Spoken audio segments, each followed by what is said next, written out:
দাদা, আমাদের বাড়িটা কেন একদম নদীর ধারে? সবাই বলে নদী তো সব কেড়ে নেয়। নদী কেড়ে নেয় ঠিকই ভাই, কিন্তু যাদের সাহস আছে তাদের আবার ফিরিয়েও দেয়। গ্রামের একেবারে শেষ প্রান্তে নদীর ধারে ছোট্ট একটা কাঁচা ঘরে থাকতো কমল আর রাঘব। তার মা নেই, বাবা বহু বছর আগে শহরে কাজ করতে গিয়ে আর ফেরেনি। দুজনের সংসার চলতো কোনো রকমে, মাছ ধরা, জাল সেলাই আর নদীর দানে।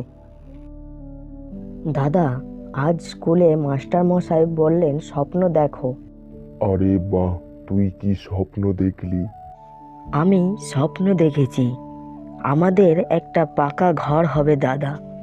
স্বপ্ন দেখতে দোষ নেই ভাই, কিন্তু পেটে ভাত না থাকলে স্বপ্ন অনেক সময় চুপ করে বসে থাকে। সেদিন বিকেলে খবর এলো হঠাৎ এক বড় বন্যা আসছে।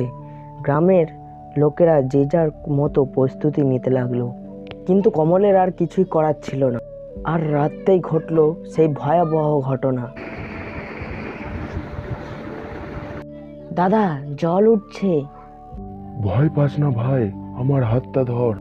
এক ঝটকায় ঘরের দেওয়াল ভেঙে পড়ল, হাঁড়ি নদীতে ভেসে গেল।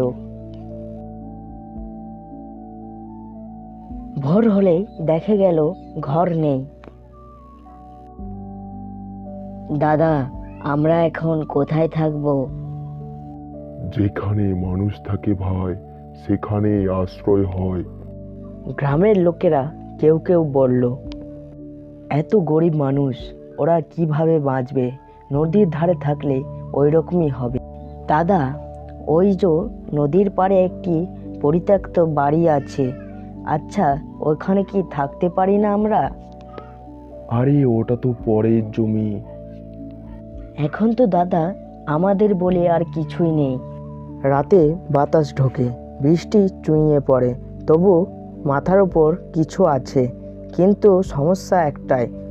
দাদা, আজ কি খাবো? আছে ভাই, কি আছে, শুধু জল। রাঘব চুপ করে দাঁড়িয়ে রইল।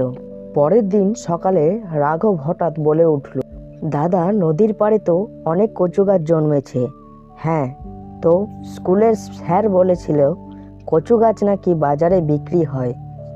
কমল অবাক হয়ে তাকালো। দুজন মিলে কচু গাছ কাটলো এবং তা বাজারে নিয়ে গেল।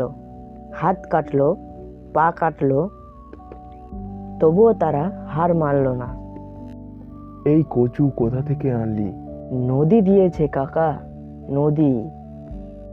এই বাজার থেকেই তাদের দিন চলতে থাকলো।